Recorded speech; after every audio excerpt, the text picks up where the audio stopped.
आज मैं आपको एक ऐसे हत्याकांड के बारे में बताऊंगा जिसे उस वक्त जिसने भी सुना वह अंदर तक सिहर गया। इस कांड को सुनने के बाद लोगों में ऐसी भावना पैदा हो गई थी कि लोगों ने लगभग 1 साल तक तंदूर का खाना नहीं खाया और तंदूरी खाना लगभग बंद हो गया था। आज की कहानी भी इसी तंदूर से जुड़े तंदूर हत्याकांड की है। लगभग 11:30 बजे दिल्ली में जनपद रोड के बगिया रेस्टोरेंट में कुछ आग की लपटें ऊपर उठती दिखाई देती हैं। तभी अनारो देवी नाम की एक औरत चिल्लाती है, आग लग गई। उसकी आवाज़ सुनकर वहां गश्त कर रहे कांस्टेबल अब्दुल नजीर कुंज और होमगार्ड चंद्रपाल भी वहां पहुंच जाते हैं। अब्दुल नजीर कुंज अंदर जाकर देखने की कोशिश करता है तो उससे गेट पर ही रोक दिया जाता है। वह मैनेजर से पूछता है कि तुम क्या जला रहे हो, तो वह कहता है कि हम कुछ पुराने पोस्टर और बैनर वगैरह जला रहे हैं और कांस्टेबल को समझा बुझा कर बाहर भेज देता है। लेकिन उसे कुछ अजीब सी स्मेल आ रही थी। कुछ देर बाद कांस्टेबल और होमगार्ड पीछे से दीवार बांधकर अंदर आ जाते हैं, लेकिन तभी उनकी मुलाकात उस मैनेजर से हो जाती है जो कि उन्हें अंदर जाने से रोक रहा था। मैनेजर की घबराहट देखकर उनका शक और भी ज़्यादा गहरा हो जाता है, लेकिन कांस्टेबल अब्दुल नजीर ज़बरदस्ती उस तंदूर के पास जाता है और देखता है तो उसकी आंखें फटी की फटी रह जाती हैं। इस कहानी का सबसे अहम कैरेक्टर है सुशील शर्मा, जो कि दिल्ली यूथ कांग्रेस का प्रेसिडेंट था और दिल्ली यूथ कांग्रेस का प्रेसिडेंट होने की वजह से उसकी कई लोगों से मुलाकात होती रहती थी। इसी दौरान उसकी मुलाकात नैना सहानी और करीम से होती है। यह दोनों ही दिल्ली यूथ कांग्रेस से जुड़े थे और अपने कॉलेज के दिनों से काफ़ी अच्छे दोस्त। तो जब सुशील शर्मा नैना सहानी से मिलता है तो वह उसे अपना दिल दे बैठता है और धीरे धीरे दोनों में प्यार हो जाता है। बाद में दोनों मंदिर में शादी कर लेते हैं और गोल मार्केट एरिया में एक फ्लैट में दोनों रहने लगते हैं। सुशील शर्मा इस रिश्ते को समाज से छुपाए रखना चाहता था, लेकिन नैना सहानी कभी भी अपने रिश्ते को छुपा कर नहीं रखना चाहती थी। इसी के चलते दोनों में लड़ाई झगड़ा होने लगता है।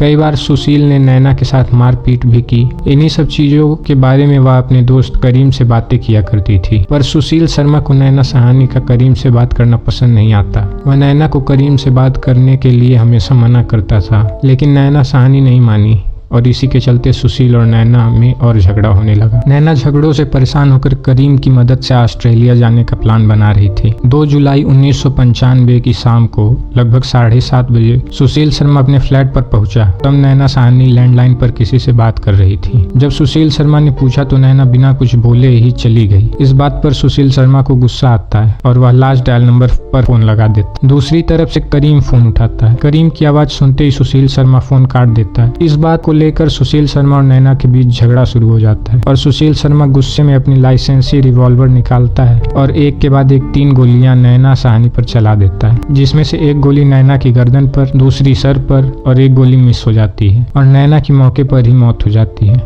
थोड़ी देर बाद जब सुशील शर्मा का गुस्सा शांत होता है तो वह बहुत घबरा जाता है और उसे एहसास होता है कि उससे कितनी बड़ी गलती हो गई है। इसके बाद वह लाश को एक बड़ी सी पॉलिथीन में डालता है और घर का सारा खून साफ कर देता है। यह सब करते करते करीब 9 बज चुके थे। इसके बाद सुशील नैना की बॉडी को अपनी व्हाइट कलर की मारुति 800 में रख देता है और वह सीधे RTO ब्रिज पर पहुंच जाता है। दरअसल उसका मकसद यह था कि रात के वक्त वह चुपचाप नैना की लाश को उस ब्रिज से यमुना में फेंक देगा, पर उस दिन ब्रिज पर काफी ट्रैफिक था और उसे मौका नहीं मिला। उसके बाद वह अपना इरादा बदल देता है और गाड़ी को मोड़ के करीब 10:30 बजे वो सीधा बगिया रेस्टोरेंट, जो कि उसी का रेस्टोरेंट था, वहां पहुंच जाता है। वह अपने मैनेजर केशव के पास जाता है और कहता है कि रेस्टोरेंट को बंद कर दो। सुशील के कहे जाने पर केशव तुरंत रेस्टोरेंट बंद कर देता है और सारे कर्मचारी को छुट्टी दे देता है। अब उस रेस्टोरेंट में बस 2 ही लोग थे, सुशील शर्मा और उसके रेस्टोरेंट का मैनेजर केशव। फिर सुशील ने केशव को बोला कि मुझे किसी भी तरह इस लाश को ठिकाने लगाना है। पहले तो केशव घबरा जाता है, पर सुशील शर्मा उसका पुराना साथी था तो वह उसका साथ देने को तैयार हो जाता है। सुशील शर्मा ने केशव से लाश को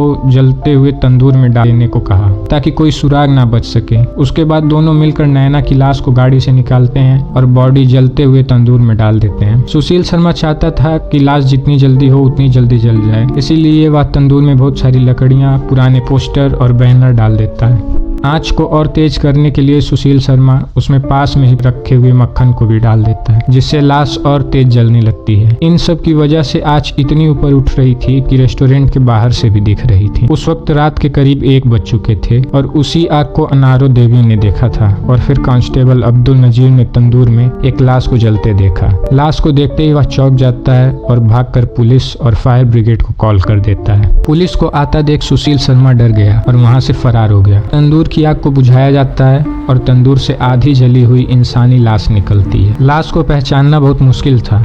पुलिस तुरंत केशव को गिरफ्तार कर लेती है। बॉडी को लेडी हार्डिंग मेडिकल कॉलेज में पोस्टमार्टम के लिए भेज दिया जाता है और केशव कुमार से पूछताछ शुरू होती है, लेकिन केशव पुलिस को इधर उधर घुमाता रहता है और सुशील शर्मा के बारे में कुछ नहीं बताता। अगले दिन जब पोस्टमार्टम रिपोर्ट आई तो पता चला कि यह लाश एक महिला की है और मौत का कारण बॉडी के जल जाने को बताया गया। जब उस तंदूर को अच्छी तरह कंगाला गया तो उसमें एक पायल मिली, मगर लाश की पहचान नहीं हो पा रही थी और मैनेजर केशव भी अपना मुंह नहीं खोल रहा था। पुलिस के लिए सबसे बड़ी परेशानी लाश की पहचान करना था। उधर सुशील शर्मा अगले दिन अपने टैक्सी से जयपुर निकल जाता है और फिर जयपुर से मुंबई और वहां से मद्रास पहुंच जाती। इधर जब यह खबर अखबार में छपी तो करीम को कुछ शक हुआ। वह तुरंत पुलिस स्टेशन पहुंचा और वहां लाश से बरामद एक अंगूठी को देखकर बताता है कि यह लाश नैना सहानी की है और शक जताता है कि इसका मर्डर इसके पति सुशील शर्मा ने किया होगा, क्योंकि दोनों के बीच रिश्ते अच्छे नहीं थे। अब पुलिस के पास मर्डर करने वाले का नाम था। जब पुलिस ने सुशील शर्मा को ढूंढा तो पता चला कि वह 2 जुलाई की रात से ही गायब हो गया है। 2 दिन बाद यह खबर पूरे देश के हर अखबार में हेडलाइन बन चुकी थी, जिससे लोगों में गुस्सा फैल गया और वह विरोध प्रदर्शन करने लगी, जिससे पुलिस के ऊपर प्रेशर बढ़ गया। अब दिल्ली पुलिस सुशील शर्मा के उस फ्लैट में पहुंचती है जहां वह नैना सहानी के साथ रहा करता था। पुलिस को वहां खून के निशान और खाली बुलेट के सेल मिलते हैं। लाश को दोबारा पोस्टमार्टम कराया गया जिसमें बॉडी पर गोलियों के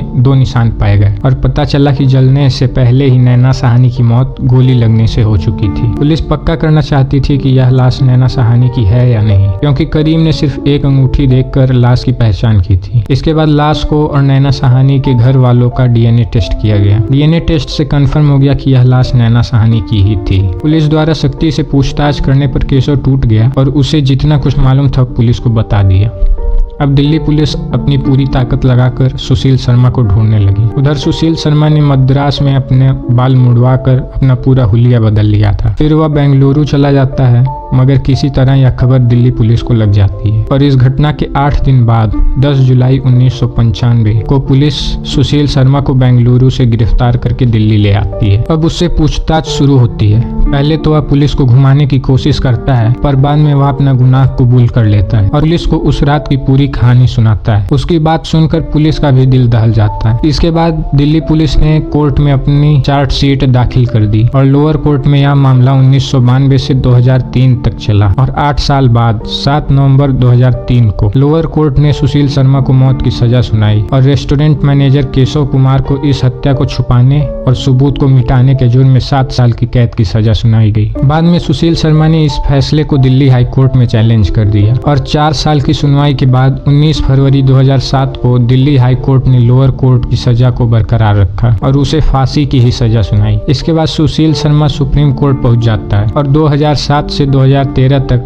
यह मामला वहां चलता है और 6 साल बाद 8 अक्टूबर 2013 को कत्ल के 18 साल बाद सुप्रीम कोर्ट ने लोअर कोर्ट और हाई कोर्ट के फैसले को पलट दिया। सुप्रीम कोर्ट का गहन है कि यह कोई प्लान्ड मर्डर नहीं था। जो कुछ हुआ वह अचानक गुस्से में हुआ और सुशील शर्मा के फेवर में सबसे बड़ी चीज यह थी कि इस मर्डर से पहले उसका कोई क्रिमिनल बैकग्राउंड नहीं था। इसीलिए सुप्रीम कोर्ट ने सुशील शर्मा की मौत की सजा को उम्र कैद में तब्दील कर दिया। इसके 2 साल बाद 2015 में सुशील शर्मा ने पे रोल के लिए अपील कर दी। उसने कहा कि वह 1995 से अब तक 20 साल से ज्यादा की सजा काट चुका है, इसलिए उसे पे रोल दे दिया जाना चाहिए। इसके बाद उसे पे रोल भी मिल जाता है। फिर 3 साल बाद 21 दिसंबर 2018 को जेल में अच्छे आचरण और 23 साल से ज्यादा की कैद के बाद सुशील शर्मा को हमेशा के लिए आजाद कर दिया जाता है। तो यह थी तंदूर कांड की शुरू से लेकर अंत तक की कहानी। अगर आपको कहानी पसंद आई तो इसे लाइक करें और कमेंट करें। बताएं कि आपको कहानी कैसी लगी और इसे ज्यादा से ज्यादा शेयर करें। और अगर आपने अभी तक चैनल को सब्सक्राइब नहीं किया है तो अभी कर लें। मिलते हैं नेक्स्ट टाइम स्टोरी का। धन्यवाद।